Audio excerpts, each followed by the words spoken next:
प्रणाम भारत पक्षरु सुवर्णरेखा नदी मंगल आरती और बोईत बंधन उत्सव अनुष्ठित। बालेश्वर जिला जलेश्वर निर्वाचन मंडली बस्ता ब्लॉक राजघाट ठारे प्रणाम भारत पक्षरु सुवर्णरेखा नदी मंगल आरती और बोईत बंधन उत्सव अनुष्ठित होइछि। कार्तिक मासर शेष दिन अर्थात कार्तिक पूर्णिमा दिन को ओडिया जातिर सबुठारु बड़ दिन बोली विवेचना कराଯାଏ। एही दिन रे आंबर पूर्वज माने सात समुद्र को नौकारे पारी नौवाणिज्य करिबारे सफल भूमिका ग्रहण करथिले एवं आमर जाति को विभिन्न देश मानकरे परिचित करे ए जाति को ए देश को उन्नति पथरे आगे नेबाको प्रमुख भूमिका ग्रहण करथिले। तेबे ओडिया जातिर परंपरा को उद्दीपित करबा को राजघाट ठारे पालन कराଯାଇଛି बोईत बंधन उत्सव। कमिटीर सभापति त्रिभुवन दासଙ୍କ सभापतित्वरे मुख्य अतिथि भावे रेमुणार विधायक गोविंद दास, महिला कमिशन अध्यक्ष शोभना महांती, एडीएम सुधाकर नायक, अतिरिक्त आरक्षी अधीक्षक निरंजन बेहरा प्रमुख जोगदे आमर पूर्वज मानक द्वारा हेउथिबा नौवाणिज्य एवं कार्तिक पूर्णिमार विशेषत्व उपरे आलोचना करथिले। तसहित उत्तर बालेश्वर विभिन्न विभाग में पारदर्शिता अर्जन करथिबा किछि प्रतिभांकु अतिथि मानक द्वारा संबर्धित करा जायथिला।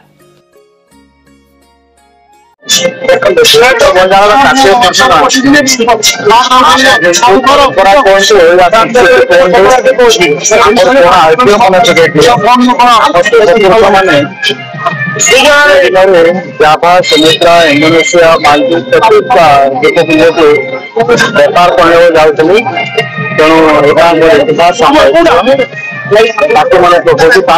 पवित्र मास हिंदू मास बड़ जापर कार्तिक पूर्णिमा लोक मैंने आम हिंदू समाज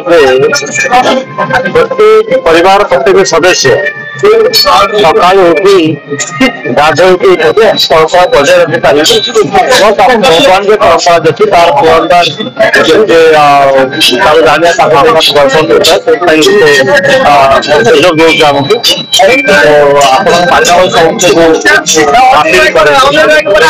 समस्ते परंपरा पालन कर उद्घाटन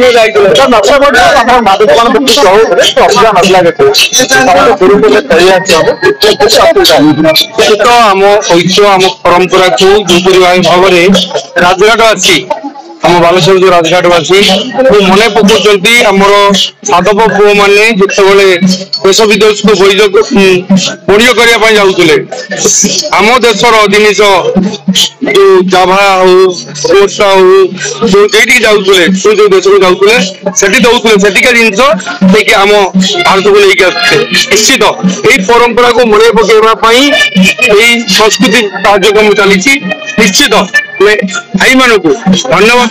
आमर ये अल्प पढ़ी आम भाई माने समस्ते पारंगम अच्छु आम समस्त पढ़ा जाचु किसी असुविधा हम ना सतर्क।